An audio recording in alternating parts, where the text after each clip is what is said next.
The first time Eli Kavanaugh saw her, she was barefoot in the mud behind the Buckhorn General Store, blood on her lip and a boot print across her back. Her name was Ruthie Leelair. Her husband had just sold her for $30, a rifle and a bottle of sour mash. Eli didn't ask what she had done to deserve it. He didn't believe in that kind of question. The sheriff stood nearby, awkward in his own skin, scratching behind his ear like he wished he could disappear. He signed her over with a mumbled explanation. Technically, he sold his claim on her upkeep. Says she's barren. No good to him anymore. Eli didn't speak. He looked at the woman on the ground. The mud clung to her hem like ash. She had a black eye, her lip was split, and a slow trail of blood ran down her temple. But she didn't cry. Instead, she stared at the ground, like she was listening for something deeper than words.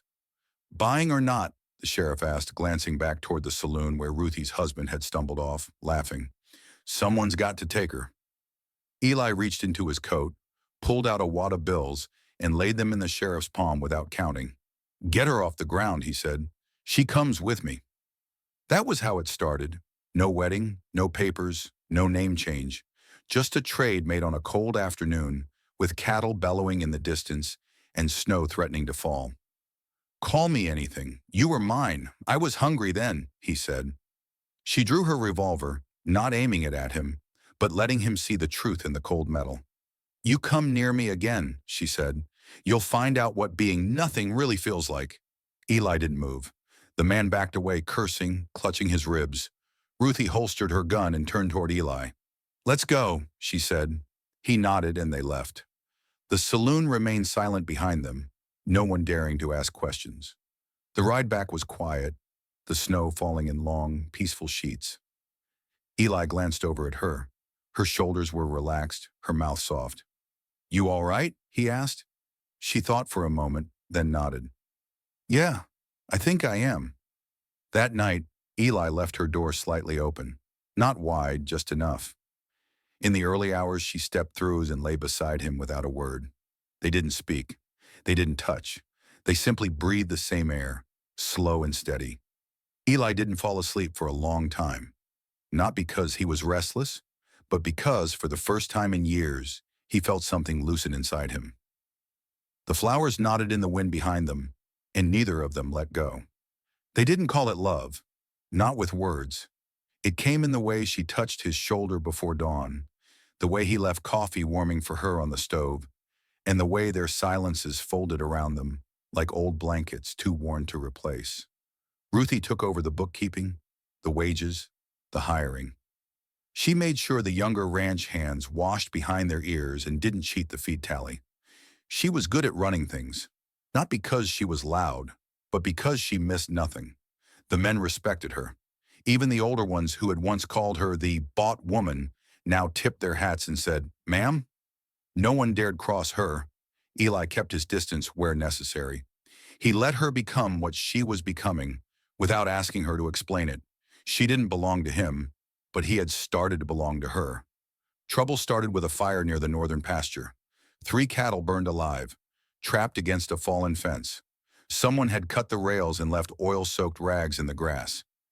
Eli stood staring at the blackened field, jaw clenched. It's a message, he muttered, but I don't know who's sending it. Ruthie knelt in the ashes, her eyes scanning the ground, as though she could read footprints in the smoke. Someone's testing us, she said, checking how soft we've gotten. We ain't soft, Eli replied. No, she said, but they think I made you that way. That night, she cleaned and oiled all the rifles. She kept one at her side when she slept. Eli didn't argue. 2 weeks later, they found the fence at the creek line cut again. This time there was no fire, just a calf with its neck broken and a strip of skin peeled from its back, like a warning. Ruthie stood over the carcass, fists clenched. This ain't about cattle, she said. This is about pride. Eli nodded. Mine or yours? She didn't answer. That night she saddled a horse and told Eli she was riding out. Where to? He asked. Back to a place I left behind, she said. Might be someone there with a grudge. Someone who remembers my name. I'll ride with you. No, she said. This one's mine. She rode south alone, past the broken fields and old mining camps, where a younger version of herself had once bled and clawed to survive. Back then, she had been Ruthie Leelair, a girl with bruised ribs and a crooked wrist, sold between men like cattle. Now she wore a gun and silence like armor. She found what she was looking for in a town called Winton, a man named Pike Hatcher. Not her husband, but worse in some ways. A traitor, a whisperer, a man who made a living moving human wreckage from place to place. She found him behind the livery, oiling his saddle. He didn't recognize her at first, but then he did. His hand went to his belt, but she had her pistol on him before he could blink. "You sent someone," she said, "to scare me off the ranch." He licked his lips. "Not me. I just passed a message. A fool man up north don't like you having a place. Says a woman like you don't belong on land like that." "What man?" she demanded. Pike hesitated. She shot him in the leg. He screamed. "You've got another," she said coldly. "Use it." He told her the rest. His name was Harlan Nash, a big rancher from North Ridge. He claimed Eli had stolen grazing rights when the river shifted during a flood. Ruthie didn't wait. She rode through the night, and by dawn she was back, mud on her boots, her gun still holstered but dirty from use.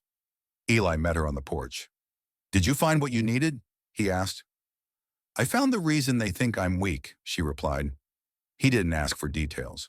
She reached into her coat and tossed something at his feet, a strip of cloth branded with Harlan Nash's crest. "They won't stop," she said, "not unless we make them." Eli looked down at the cloth, then up at her. "Are you sure?" "I didn't come here to play house," she said. "I came to survive." He nodded once. That night they planned. The first step was to cut off Nash's water. The river ran narrow in spring, and a well-placed dam would ruin his lower fields. Ruthie mapped it out. Eli got the dynamite. They didn't speak as they worked. The blast came at midnight, and by dawn, Nash's men were riding hard for answers. They found nothing, just dry soil and tracks that led nowhere. Nash sent a rider to the Kavanaugh ranch. Eli met him at the gate. "You looking for a fight?" the rider asked. Eli tipped his hat. "No, but I'll finish one." The rider left, but Eli knew war was coming. That week, Ruthie trained the ranch hands, teaching them to shoot from cover, how to hit a man to make him drop without killing. She moved like someone who'd lived through sieges. The men followed her without question. Even the oldest among them started calling her ma'am with a newfound reverence. Eli watched from a distance. She wasn't the woman he'd found in the mud anymore. She was something stronger, something carved. And she was his, not by purchase, but by choice. The first bullet didn't come until dusk. It whistled through the wind and cracked the weather vane clean off the barn. No warning, no rider on the ridge, just the sharp report of a long rifle echoing across the valley. The men ducked, but Ruthie didn't flinch. She was already running, barking orders like a commander, hair flying loose from her braid. "Sniper on the south slope," she said. "High ground." Eli followed without hesitation, rifle in hand. They knew the land better than Nash ever would. He had numbers, but they had terrain and memory. Ruthie led him through the wash, up the shale cut where the horses couldn't follow. That's when Eli saw it, a glint of metal between the scrub, the shooter. Ruthie raised her gun and fired once. The man tumbled, limbs loose, rifle still strapped to his chest. She didn't stop to check him. "He's the start, not the end," she said. The siege came 2 days later. 20 men on horseback, bandoliers, rifles, torches. Nash's brand on their saddles and the smug certainty of men who'd never lost a thing they didn't deserve. They stopped just outside the gate, beyond rifle range. Nash rode in the center, thick-necked and clean-shaven, wearing a white hat that looked wrong on him. Eli stepped out alone. Nash smiled. "You're sheltering a thief and a Kavanaugh." "She's neither," Eli said. "Then she won't mind answering for what she's done." Eli shook his head. "You come through this gate, you'll answer for it." Nash leaned forward. "You going to let a woman fight your war?" "I'm letting her finish it." A shot rang out. One of Nash's men screamed and fell from his horse, clutching his thigh. Ruthie stood on the porch behind Eli, rifle aimed, smoke curling from the barrel. Nash turned red. "You want to die over her?" he snarled. Eli didn't move. "I already live because of her. Dying doesn't scare me half as much as losing her." Nash spat. Next time we come, we'll bring fire. They turned and rode off, but not far. They made camp in the hills. Ruthie watched the smoke rise from their fires that night and didn't blink once. She didn't sleep. She sat on the edge of the bed, oiling her revolver, checking every bullet. Eli came in slow. You should rest. So should you, she replied. Do you regret it? She asked quietly. Taking me in. He stared at the floorboards. Only that I didn't do it sooner. She swallowed, her hand reaching for his, not letting go. I'll kill him if I have to, she said. I need you to be all right with that. I want you to live, and he said, whatever that costs. They fortified the ranch. Ruthie had the hands dig trenches near the north side, stack sandbags by the barn, and lay iron spikes on the road leading. She knew war like some women knew cooking. She didn't blink when she spoke of blood. The younger men watched her like she was more legend than flesh. But Eli saw the cracks. He saw the way she paused at night, standing in the barn too long, the way she pressed her palm against the colt's neck like she was grounding herself, like she was afraid that if she stopped moving, she'd disappear again. She didn't say it, but he knew.